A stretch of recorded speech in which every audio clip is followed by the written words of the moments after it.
Hello everyone, welcome back to my YouTube channel Graphics by Amit. Today we gonna discuss about CorelDRAW 2020. So चलिए start करते हैं CorelDRAW 2020. तो आज जो tool पढ़ने वाले हैं वो है smear, smooth, drill, attract, repel, smudge, roughen. कैसे यूज़ करेंगे चलिए आइए देखते हैं. सबसे पहले एक काम करता हूँ कि नया पेज ले लेता हूँ. ये मैंने न्यू पेज लिया.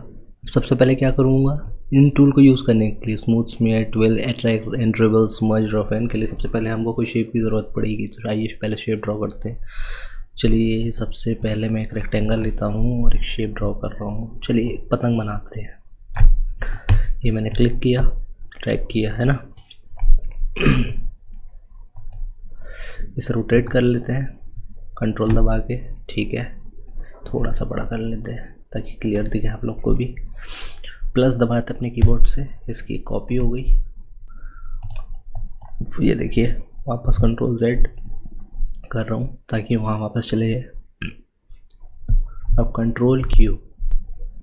ठीक है, control Q is the shortcut for convert to curves. Shape में आ रहा हूँ वापस. कन्वर्ट टू कर्व्स तो कर ही दिया हूँ. इसे नीचे की तरफ ड्रैग कर रहा हूँ. ठीक है, राइट क्लिक कर रहा हूँ, टू कर्व्स कर रहा हूँ. यहाँ भी राइट क्लिक करके टू कर्व कर रहा हूँ. बाहर की तरफ क्लिक कर रहा हूँ, ऊपर की तरफ थोड़ा ड्रैग कर रहा हूँ और ये एडजस्टमेंट से बोथ साइड ड्रॉ कर रहा हूँ. ठीक है,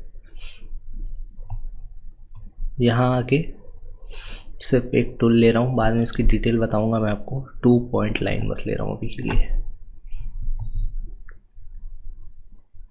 ठीक है, चलिए नीचे एक काम करते हैं, ट्रायंगल ड्रॉ कर लेते हैं. ठीक है,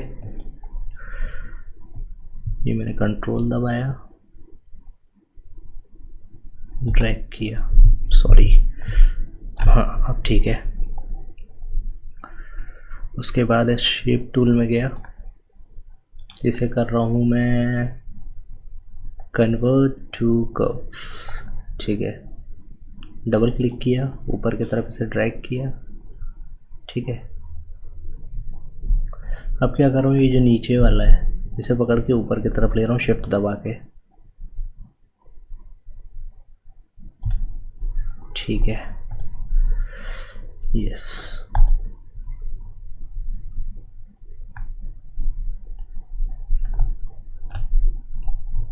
प्रॉपर मुझे ट्रायंगल नहीं चाहिए था, बट एक ट्रायंगल का शेप जैसा चाहिए था. ठीक है,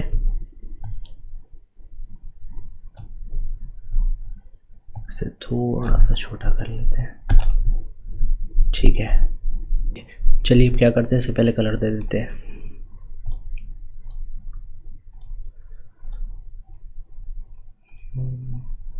ठीक है, ये भी चलेगा.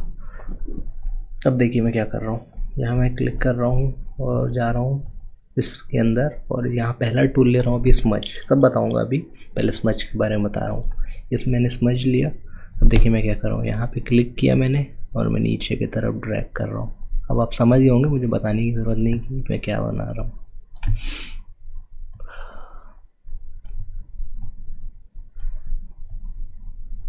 ठीक है, तो ये यूज़ होता है स्मज टूल का. चलिए जल्दी से आगे टूल देखते हैं. ये मैंने एक इस बार पॉलीगॉन ड्रॉ कर लेता हूँ. इस बार देखिए मैंने एक पॉलीगॉन ड्रॉ किया, शिफ्ट करके अंदर की तरफ प्रेस किया, दोनों को सेलेक्ट किया, कंट्रोल L किया, ये लिया मैंने कलर. ठीक है, अब उसके बाद मैं आ रहा हूँ स्मेयर टूल में. स्मेयर टूल में क्लिक करने का देखिए यहाँ से इसकी साइज़ कम या ज़्यादा कर सकती है. अभी जैसे मैंने इसको 2 किया तो छोटा हो गया. अभी मैं चाह रहा हूँ 5 रहे, तो मैं इसे 5 करता हूँ. ये देखिए ऊपर की तरफ मैं ले गया, तो देखिए उसका शेप कैसा हो गया. जल्दी से मैं एक चीज़ और बना देता हूँ. स्मेयर टूल में आता हूँ वापस.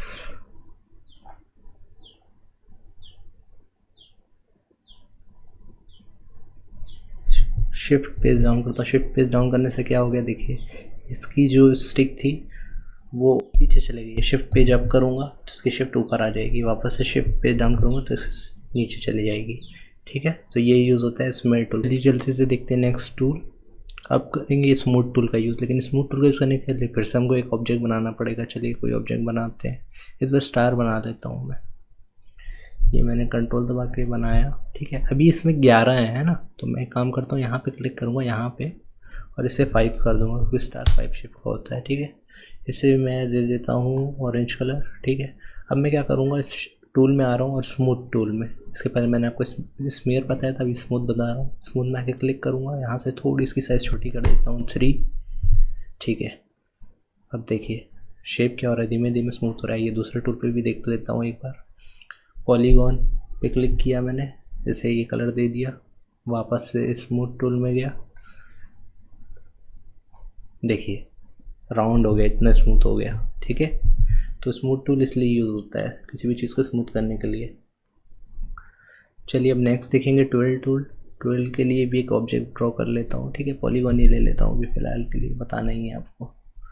ये मैंने पॉलीगॉन लिया, मैं आता हूँ 12 में। 12 में इसमें क्लिक करता हूँ और देखिए यहाँ से भी इसकी साइज़ आप छोटी बड़ी कर सकते हैं, 4 कर देते हैं अभी के लिए, ठीक है। ये ऐसे कुछ पेस्टल से देने के लिए भी काम आ सकता है ना। तो इसका ये यूज़ होता है 12 का। चलिए अब नेक्स्ट शेप देखते हैं। उसके लिए भी एक ऑब्जेक्ट ड्रॉ कर लेता हूँ मैं पहले, ठीक है। एक रेक्टेंगल भी कर लेता हूँ, ठीक है। अब एक काम करता हूँ, मैं इसमें आता हूँ, अट्रैक्ट एंड रिपेल में क्लिक कर रहा है, अट्रैक्ट एंड रिपेल में, ठीक है। अब इसको लिया, स्क्वायर पर क्लिक किया, देखिए क्या हो रहा है। इसमें भी करता हूँ, क्या करता है, बर्थडे से छोटा लेता है और उसे स्ट्रेच करते हुए छोटा कर देता है, बर्थडे से छोटा फिर स्ट्रेच करते हुए छोटा करता है, ठीक है। तो ये मतलब है अट्रैक्ट एंड रिपेल का। चलिए इसको भी डिलीट करता हूँ मैं। अब आइए लास्ट टूल देख लेते हैं जल्दी से।